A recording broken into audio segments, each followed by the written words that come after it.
मैं शकील कुरैशी। आउटसोर्स कर्मचारियों की अगर हम बात करें तो एक के बाद एक आउटसोर्स कर्मचारी एक कंपनी के माध्यम से दिसंबर 2022 तक का इनका कार्यकाल था। इसके बाद भी इनसे काम लिया जा रहा है, मगर वर्तमान सरकार ने अब इनको बाहर का रास्ता दिखाना शुरू कर दिया है और इनसे काम भी लिया गया उसके करार के बावजूद भी। तो अभी भी करीब 1571 ऐसे कर्मचारी हैं जो दोबारा नौकरी जो है वो सरकार से चाह रहे हैं। एक तरफ जल शक्ति विभाग के ये आउटसोर्स कर्मचारी हुए जिन पर कोई सही तरह से निर्णय जो है वो सरकार अब तक नहीं ले पाई है, और दूसरी तरफ बागवानी विकास परियोजना के तहत भी ऐसे आउटसोर्स कर्मचारी लगे हैं जिनको अपने भविष्य की चिंता यहां पर सता रही है। इन कर्मचारियों ने भी चिंतित होने के बाद यहां पर सरकार से बातचीत की है, और आपको बता दें ये लोग भी आज प्रदेश के बागवानी मंत्री जगत सिंह नेगी से मिले हैं और इन्होंने मंत्री से नौकरी बरकरार रखने की मांग की है।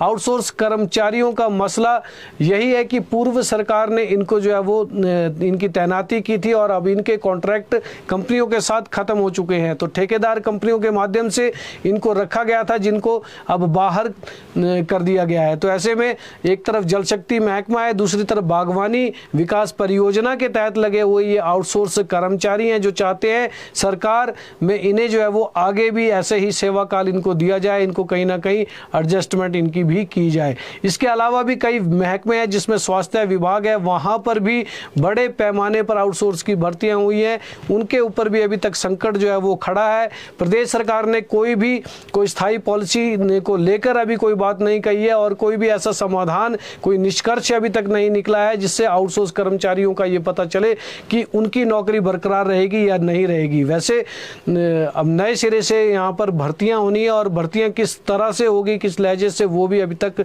कुछ क्लियर यहाँ पर नहीं हो सका है। मैं शकील कुरैशी। आउटसोर्स कर्मचारियों की अगर हम बात करें तो एक के बाद एक आउटसोर्स कर्मचारी एक कंपनी के माध्यम से दिसंबर 2022 तक का इनका कार्यकाल था।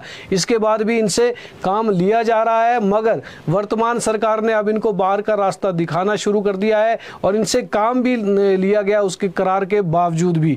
तो अभी भी करीब 1571 ऐसे कर्मचारी हैं जो दोबारा नौकरी जो है वो सरकार से चाह रहे हैं। एक तरफ जल शक्ति विभाग के ये आउटसोर्स कर्मचारी हुए जिन पर कोई सही तरह से निर्णय जो है वो सरकार अब तक नहीं ले पाई है, और दूसरी तरफ बागवानी विकास परियोजना के तहत भी ऐसे आउटसोर्स कर्मचारी लगे हैं जिनको अपने भविष्य की चिंता यहां पर सता रही है।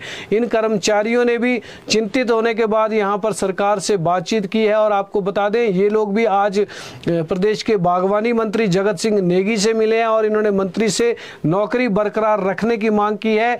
आउटसोर्स कर्मचारियों का मसला यही है कि पूर्व सरकार ने इनको जो है वो इनकी तैनाती की थी और अब इनके कॉन्ट्रैक्ट कंपनियों के साथ खत्म हो चुके हैं। तो ठेकेदार कंपनियों के माध्यम से इनको रखा गया था जिनको अब बाहर कर दिया गया है। तो ऐसे में एक तरफ जल शक्ति महकमा है, दूसरी तरफ बागवानी विकास परियोजना के तहत लगे हुए ये आउटसोर्स कर्मचारी हैं जो चाहते हैं सरकार में इन्हें जो है वो आगे भी ऐसे ही सेवा काल इनको दिया जाए, इनको कहीं ना कहीं एडजस्टमेंट इनकी भी की जाए। इसके अलावा भी कई महकमे हैं जिसमें स्वास्थ्य विभाग है, वहां पर भी बड़े पैमाने पर आउटसोर्स की भर्तियां हुई हैं, उनके ऊपर भी अभी तक संकट जो है वो खड़ा है। प्रदेश सरकार ने कोई स्थायी पॉलिसी को लेकर अभी कोई बात नहीं कही है और कोई भी ऐसा समाधान, कोई निष्कर्ष अभी तक नहीं निकला है जिससे आउटसोर्स कर्मचारियों का ये पता चले कि उनकी नौकरी बरकरार रहेगी या नहीं रहेगी। वैसे अब नए सिरे से यहाँ पर भर्तियां होनी है और भर्तियां किस तरह से होगी, किस लहजे से, वो भी अभी तक